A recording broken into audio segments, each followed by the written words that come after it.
அக்கா நல்லா இருக்கீங்களா? அக்கா சாப்பிட்டீங்களா? அக்கா தூங்கிட்டீங்களா? அக்கா எழுந்திரிச்சிட்டிங்களா? அக்கா என்னக்கா பண்ணுறீங்க? உங்கள் வீடியோக்கெல்லாம் சூப்பர்க்கா.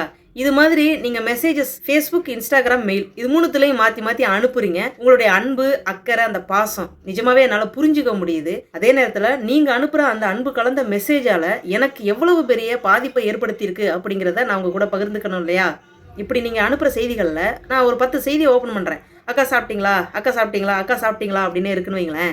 அப்போ நான் என்ன நினைப்பேன், இது போல் மெயில் தான் தொடர்ந்து இருக்கும், இது போல் மெசேஜ் தான் தொடர்ந்து இருக்கும் அப்படின்னு சொல்லி முக்கியமான மெயிலையும் சேர்த்தாப்புல அப்படியே டெலீட் பண்ணிட்டு போகிற மாதிரியான ஒரு சூழலுக்கு நான் தள்ளப்படுறேன்.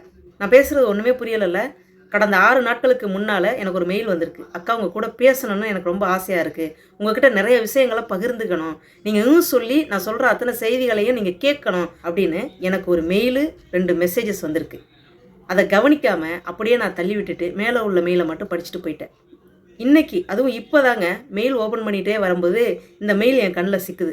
மெயிலை ஓப்பன் பண்ணி பார்த்துட்டு அதில் உள்ள கான்டாக்ட் நம்பரை எடுத்து அந்த நம்பரை அழைத்தேன். அந்த பக்கத்துலேருந்து ஒரு குரல், யார் நீங்கள் அப்படின்னு. என்னுடைய முகவரியை, என்னுடைய பேரை நான் சொன்னதுக்கப்புறம் அங்கேருந்து வந்த பதில் என்ன தெரியுமா?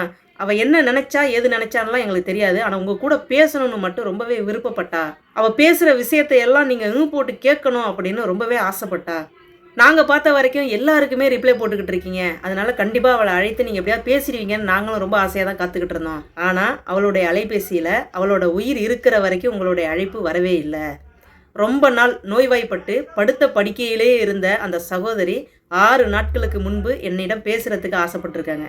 2 நாளைக்கு முன்னால் தான் அவங்க உயிர் உடலை விட்டு பிரிஞ்சிருக்கு. என்கிட்ட பேசணும்னு ஆசைப்பட்ட அந்த உயிரோட கடைசி ஆசையை கூட என்னால் நிறைவேற்ற முடியாமல் போயிடுச்சே அப்படின்ற அந்த ஒரு குற்ற உணர்ச்சி என்னை கொல்லுதுங்க.